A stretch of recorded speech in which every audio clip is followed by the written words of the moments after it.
नमस्कार दोस्तों, मैं कृष्णकांत तिवारी आपका अपना भाई आप सभी के सामने पुनः एक बार उपस्थित हो चुका हूं। और आज मुझे वैदिक कालीन शिक्षा और इसमें भी गुरुकुल प्रणाली यहाँ से बनने वाले 2-3 प्रश्न हैं जो कभी कभार पूछ लिए जाते, कभी कभार क्या एक प्रश्न जरूर पूछा जाता है। इनके बारे में अध्ययन करना है। अपन 10-15 मिनट में पूरा अध्ययन करते हैं और ऐसे ऐसे मोस्ट इंपॉर्टेंट पॉइंट देखते हैं जिनकी संभावना पेपर में आने की रहती है या आ चुके हैं। सबसे पहले हमने चर्चा की वैदिक कालीन शिक्षा। तो पहला ही प्रश्न बनता है कि वैदिक कालीन शिक्षा से तात्पर्य क्या है, वैदिक कालीन शिक्षा किस शिक्षा को कहते हैं। तो वैदिक कालीन शिक्षा से तात्पर्य, शिक्षा का तात्पर्य, वैदिक कालीन शिक्षा का तात्पर्य, वैदिक कालीन शिक्षा का तात्पर्य उस शिक्षा से है, उस शिक्षा से है जो विद्यार्थी के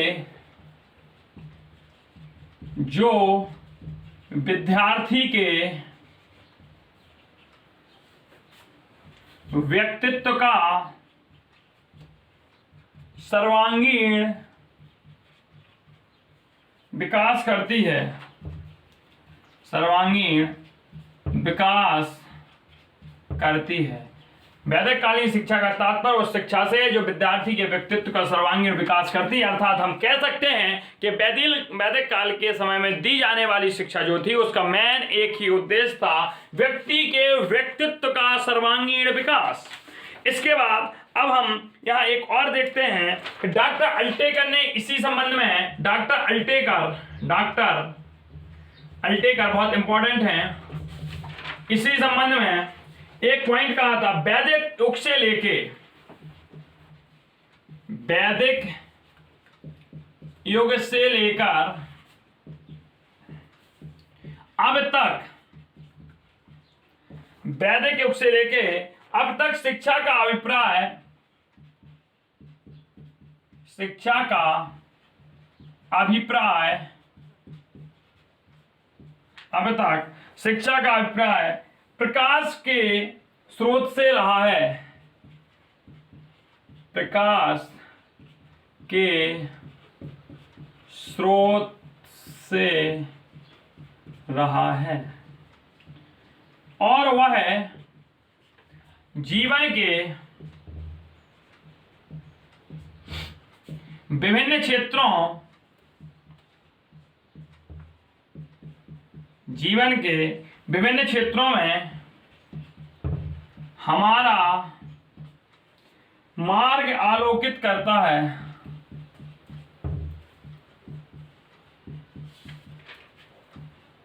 हमारा मार्ग आलोकित करता है।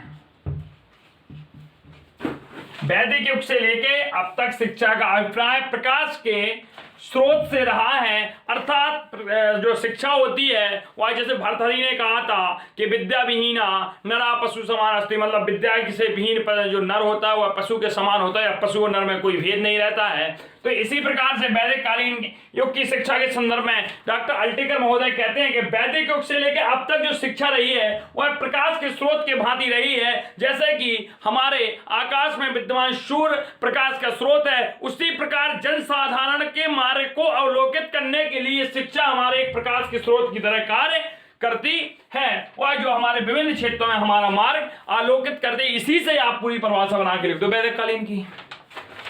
चलो, यदि अच्छा लग रहा हो तो लाइक ठोको जल्दी। यह शिक्षा व्यक्ति हेतु नहीं, जो वैदिक कालीन शिक्षा थी, यह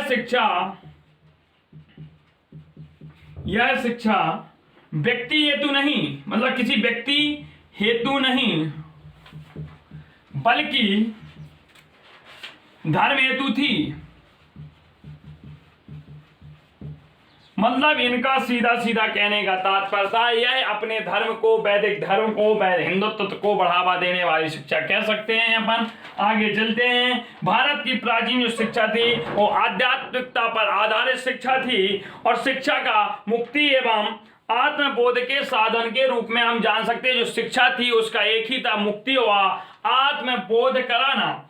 अगला देखते हैं, इस काल की शिक्षा,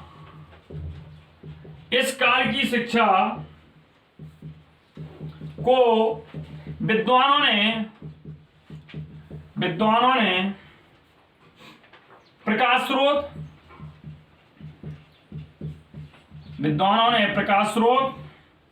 अंतर्दृष्टि,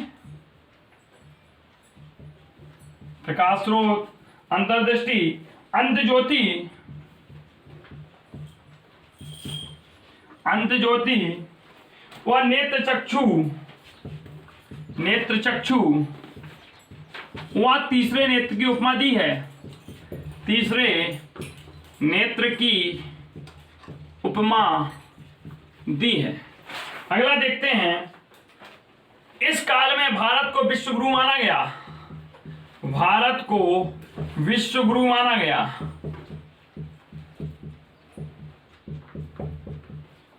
अगला देखते हैं, इस काल में एक कोटेशन एक महान विद्वान ने कहा था, जिस प्रकार से अंधकार को दूर रखने के लिए सूर्य के प्रकाश की आवश्यकता होती है, उसी प्रकार व्यक्ति को अज्ञानता के अंधकार से दूर लाने के लिए शिक्षा रूपी सूर्य की आवश्यकता होती है। पुनः इस परिभाषा को सुने, जिस प्रकार से अंधकार को दूर रखने के लिए सूर्य के प्रकाश की आवश्यकता पड़ती है, उसी प्रकार अज्ञानता रूपी मनुष्य के अंधकार को दूर करने के लिए शिक्षा रूपी सूर्य की जरूरत है। अर्थात कह सकते हैं कि इस युग में शिक्षा को ही सर्वस्व बताया गया था और शिक्षा के माध्यम से ही मोक्ष की प्राप्ति, धर्म की उन्नति, चरित्रता, व्यक्तित्व, सामाजिकता, राजनीतिकता सभी गुणों पर फोकस किया गया। आगे चलते हैं हम। व्यक्ति का शारीरिक, मानसिक, बौद्धिक व आध्यात्मिक विकास करना, व्यक्ति का शारीरिक, आध्यात्मिक व बौद्धिक विकास करना, बौद्धिक विकास करना ही उद्देश्य था। इतना हो गया। आगे हम देखते हैं, अब डालते हैं गुरुकुल शिक्षा प्रणाली। क्या थी गुरुकुल शिक्षा प्रणाली इस समय? तो गुरुकुल शिक्षा प्रणाली को हम जानते हैं और समझते हैं। वैदिक कालीन, इसको इंपॉर्टेंट नहीं करें आप, गुरुकुल शिक्षा प्रणाली पूछी जाने वाली इंटर का टॉपिक और बीटीसी का भी मोस्ट इंपॉर्टेंट टॉपिक गुरुकुल शिक्षा प्रणाली। देखो हमारे जो भाई बहन आर साइड से होंगे उन सबने पढ़ा होगा और जो शिक्षा शास्त्र लिए रहे होंगे वो सब चीजें पढ़ी हुई होंगी। साइंस ग्रुप के लिए नई चीज होगी गुरुकुल शिक्षा प्रणाली। देखते हैं, पहला, इस प्रणाली का पहला गुण प्रातः काल उठ के गुरु को नमन करना। गुरुकुल प्रणाली को पहले समझ लेते हैं, फिर इसके पॉइंटों को लिखते हैं। गुरुकुल प्रणाली उस समय क्या होती थी, तो एक सारांश सुनते हैं ध्यान से कि गुरु के आश्रम में ही बच्चा रहता था। बच्चा भिक्षा मांग के अपना जीवन यापन करता था, अपना और अपने गुरु का पेट भरता था, चाहे वह बच्चा राजा का हो या वह बच्चा रंग का हो। जब भी हम विद्यालय में प्रवेश देते थे तो उपनयन संस्कार करवाया जाता था और यह उपनयन संस्कार ब्राह्मण बालकों का 5 से 6 से 8, माफ कीजिए 6 से 8 वर्ष में, क्षत्रिय बालकों का 11 वर्ष में और शूद्र बालकों का, माफ कीजिए वैश्य बालकों का 12 वर्ष में।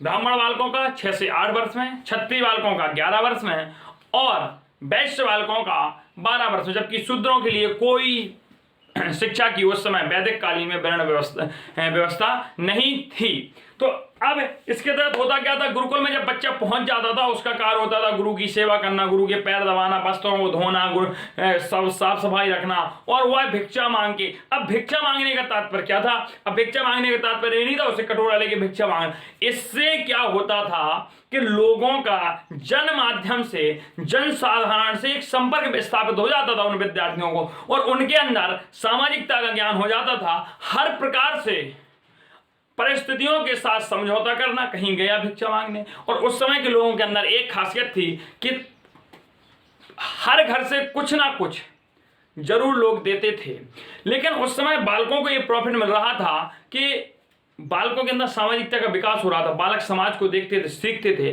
कि यदि हमें ऐसी स्थिति आ गई, पता चल रहा है धूप पड़ी है,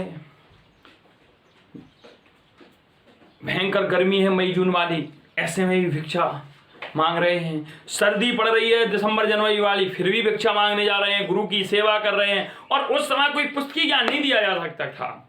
गुरु बोलता था मुख से, पेड़ पौधों के नीचे अपनी क्लासें लग जाती थी और गुरु समझाता था। यह व्यक्ति की मानसिक स्थिति पर डिपेंड करता था कि वह कितना सीख लेता है। और उस समय चूंकि जब गुरुकुल में विद्यार्थी रहते थे उन्हें ब्रह्मचर्य व्रत का धारण करना पड़ता था। उस समय वर्ण व्यवस्था वैदिक काल में 4 प्रकार की थी। कौन कौन सी थी इसे भी देख लेते हैं। 0 से 25 वर्ष तक ब्रह्मचर्य व्रत का पालन करें आप। 25 से 50 तक गृहस्थ बन जाए। 50 से 75 क्या होता था भाई बताएं? वानप्रस्थ होता था।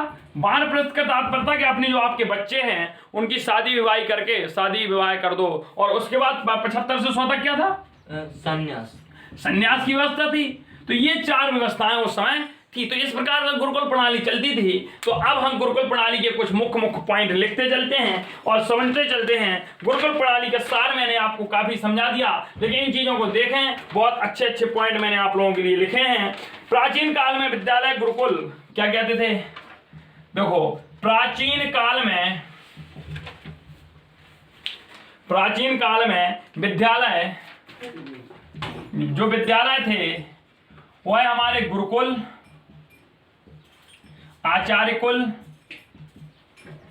उनको गुरुकुल भी कहते थे, आचार्य कुल भी कहते थे, गुरुग्रह आदि नाम। गुरुग्रह पढ़ने गए रघुराई अल्पकाल सब विद्या पाई। गुरुग्रह का मतलब ही हो गया था कहां से? गुरुकुल से। गुरुग्रह, गुरु के घर जाके विद्या का अध्ययन करना पड़ता था। गुरु आपके घर निजी ट्यूशन देने नहीं आता था इस समय की। जैसे उस समय वास्तविकता गुरु और शिक्षक का एक संबंध था, इस समय गुरु और शिक्षक का संबंध नहीं है। इस बार पैसे से संबंध चल रहा है, इसलिए गुरुग्रह आदि नाम से जानते थे।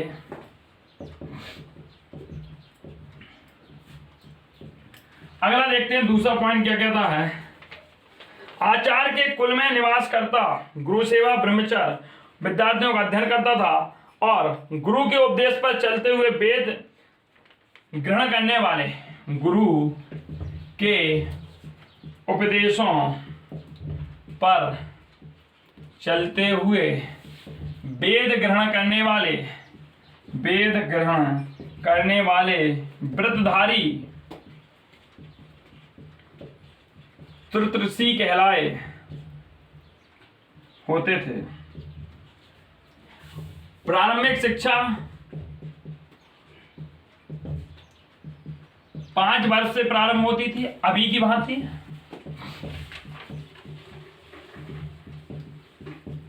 अगला 6 से 8 वर्ष, 6 to 8 वर्ष में ब्राह्मण बालक,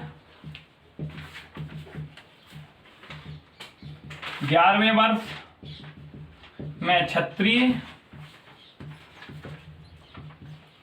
12वें वर्ष में वैश्य का उपनयन संस्कार होता था। उपनयन संस्कार का तात्पर्य था जनेऊ धारण करने से। अगला देखते हैं, ब्रह्मचर्य पालन करते हुए, ब्रह्मचर्य ये तो अनिवार्यता थी ब्रह्मचर्य की। ब्रह्मचर्य पालन करते हुए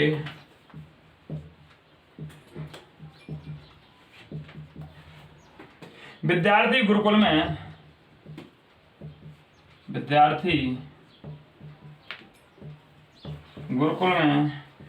12 वर्ष में वेदों का अध्ययन प्रारंभ करता था।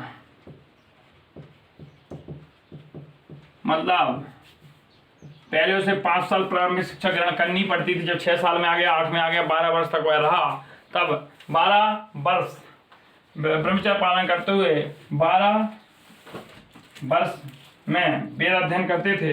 तब इन्हें स्नातक कहा जाता था। क्या कहा जाता था? स्नातक कहते थे। और एक इंपॉर्टेंट, गुरुकुल छोड़ते समय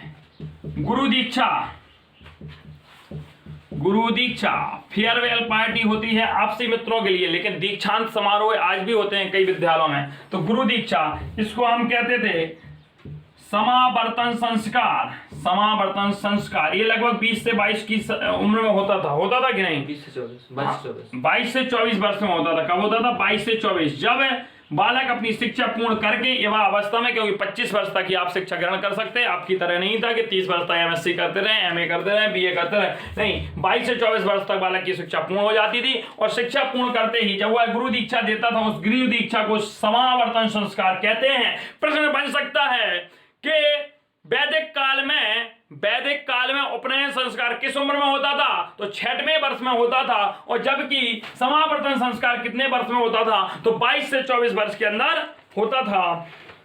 नैष्ठिक ब्रह्मचारी आजीवन, जो मतलब पूरे जीवन ब्रह्मचारी रहता था, तो नैष्ठिक जिसे विवाह नहीं करना पड़ता था, नैष्ठिक ब्रह्मचारी आजीवन अध्ययन करते थे, आजीवन अध्ययन करते थे। इसमें से अध्ययन के स्थल क्या थे? काशी था, तक्षशिला था, नालंदा था, विक्रमशिला था, मिथिला था, प्रयाग था, अयोध्या, और भी बहुत से ऐसे स्थान थे जहां पर गुरुकुल शिक्षा प्रणाली आई जाती थी।